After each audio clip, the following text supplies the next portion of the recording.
Итак, друзья мои, продолжаем тему славянских оберегов. Хочу подарить вам еще один ритуал и рассказать еще об одном обереге, который возник на территории Древней Руси, то есть у славян, еще с стародавних времен.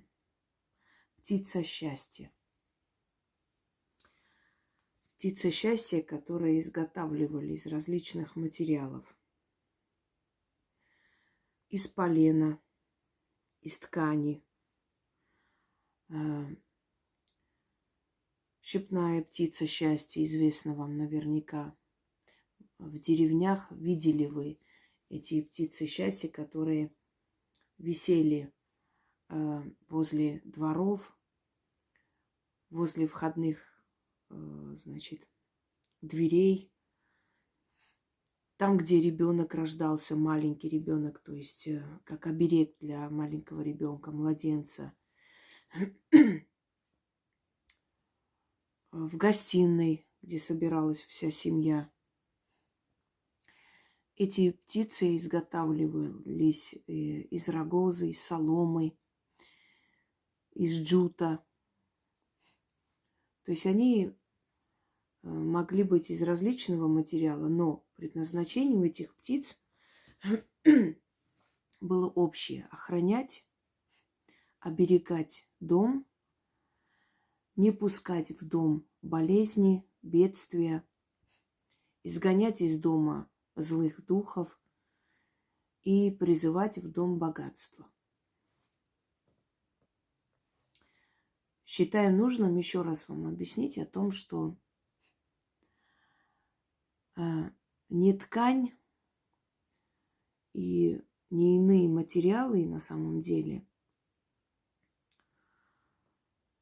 призывали в дом энергию добра, достатка, а те духи, которые вселялись в эти предметы-посредники, напоминающие людей или живых существ, вселяясь как бы в это искусственное тело, таким образом получая возможность через этот предмет-посредник помогать людям, живущим в этом доме, призывая в их жизнь добро и изгоняя злую энергию. Давным-давно на севере Руси жил один охотник. И вот как-то зимой его сын очень сильно заболел. И он возил сына по знахарям, возил по знающим людям, по врачевателям. Никто не мог ему помочь. И вот как-то ночью он проснулся и сказал отцу, что, наверное, скоро его не станет. Но перед тем, как уйти в мир иной, он бы хотел видеть солнце и птиц парящих. И уснул. Отец пришел в отчаяние, не зная, как помочь своему ребенку, что делать. И вот он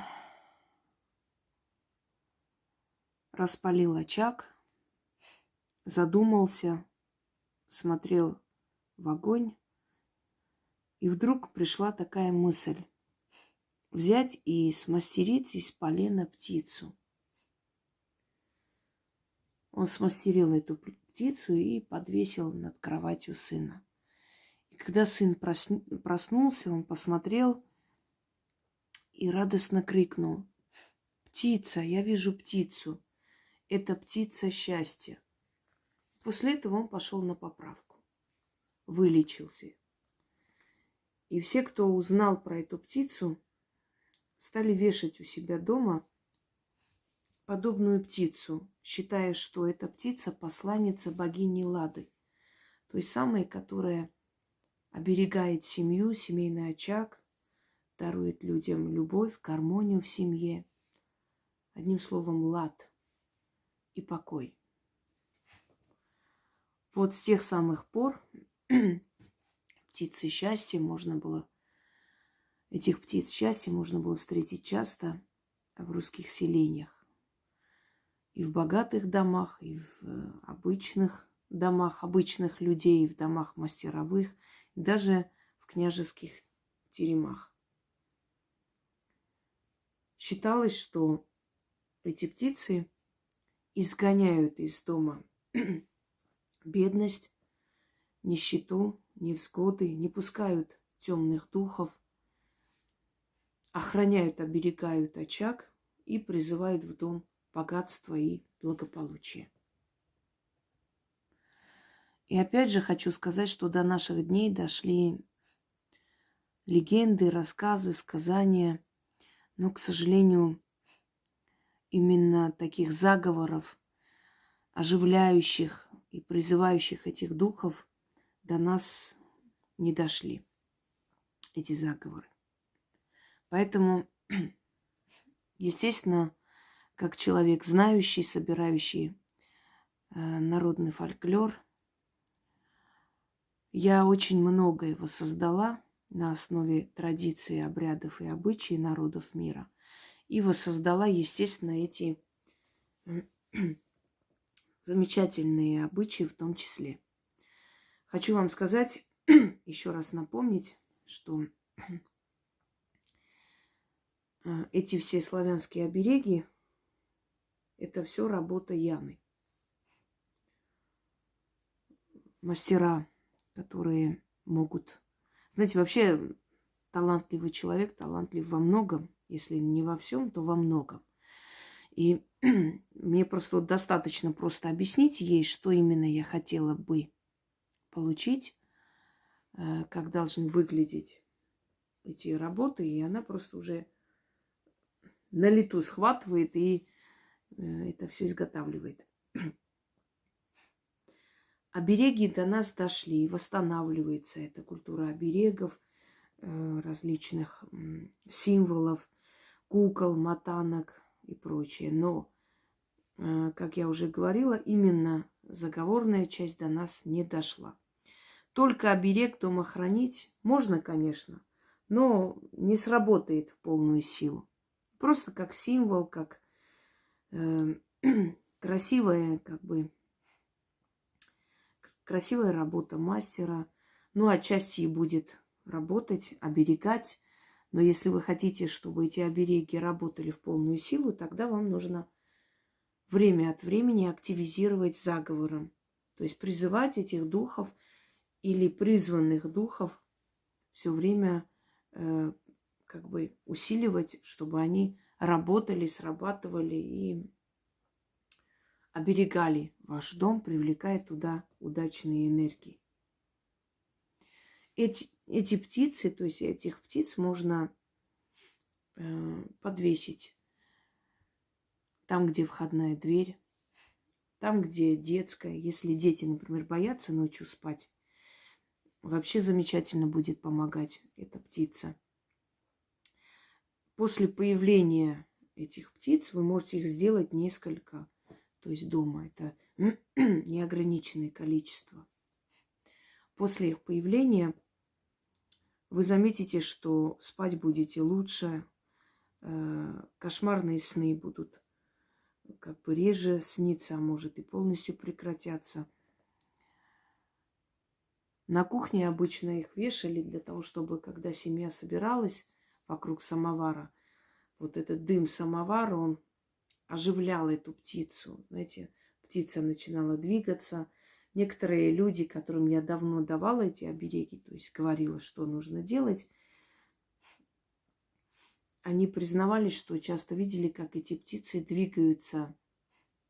И двигаются очень быстро, невзирая на то, что в доме не было ни ветра, ни движения чего-либо. То есть они оживляют пространство. Вообще старайтесь дома держать маленькие такие фонтанчики, журчание воды, вообще взаимодействие воды, движение воды оживляет пространство. Часы оживляют пространство, которые висят. Двигающиеся предметы, они оживляют пространство, очищают пространство, обновляют. Поэтому люди часто в доме вот мастерили и держали или покупали подобные предметы, которые двигаются, то есть висят над потолком или вот эти урчания воды, маленьких фонтанов. Почему на Востоке, скажем, были такие фонтанчики домашние, они не только охлаждали летом и как бы придавали некую такую красоту летнему саду или веранде, а еще они знали, что фонтаны, они оживляют пространство, улучшают, оздоравливают пространство. Итак, нужно подвесить птиц в комнатах, возле входной, можно на улице перед главной дверью, то есть входной дверью, в детской комнате, в спальне, где еще, на кухне, в прихожей, да где угодно. Можно несколько таких птиц в доме. То есть как оберег, да, держать в подвешенном состоянии. Они должны висеть, и они должны двигаться. И начитывать время от времени, активизировать, начитывать этот заговор, призывая в дом положительной энергии. Вы заметите перемены через некоторое время, когда ваши дети перестанут бояться ночью спать, когда вам перестанут сниться кошмарные сны, вы увидите эффект от этих заговоров. Они, как бы вам сказать, все эти народные методы, они выглядят, то есть они простые, понятные, бесхитростные, но они очень сильные, потому что пропитаны энергией веков, тысячелетий. Читать можете столько раз, сколько вам хочется прочитать, собственно говоря. 3 раза, 5 раз, 10 раз. Можете по 3 раза читать достаточно. Подходите, смотрите на эту птицу, начитываете, усиливайте время от времени ваши обереги, предметы. Не ленитесь. Делайте. Чем больше вы будете это проводить, тем сильнее будет энергия вашего дома. От энергии вашего дома зависит ваша безопасность, ваша жизнь, ваше спокойствие, ваше денежное довольствие. Ваш дом – это не просто сказано. Вы здесь концентрируете свою силу, свое благополучие и усиливаете постоянно, после вас, естественно, передавая своим потомкам. Я извиняюсь, просто я очень много кофе пью, а кофе очень сильно влияет на связки. Поэтому в последнее время они немножко охрипшие. Без кофе никак, я кофеман, поэтому... А это очень сильно влияет на связки. Хрипнет голос. Ну, ничего страшного. Мой охрипший голос тоже, мне кажется, вам уже близкий и родной. Итак, заговор следующий. Посланница богов, любимица Лады, мы всем семейством тебе рады. Охраняй нашу хату, сбереги от напасти, от пожара и вора, от ветра и раздора, от страха и от звериной пасти, от бедности и злого призрака, от болезней и завистливых глаз.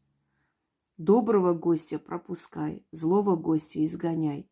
Клювом клевать тебе опасность на пороге. Неси свою службу, да помогут тебе в том боги. Когтями рви бедность, домой не пускай. Нищету крыльями бей и изгоняй. Только богатство зови на порог, только добрых людей пускай в нашу хату. Неси свою службу, посланница Лады, и доживем мы счастливо в доме своем, и будем удачливы и богаты. Истинно так.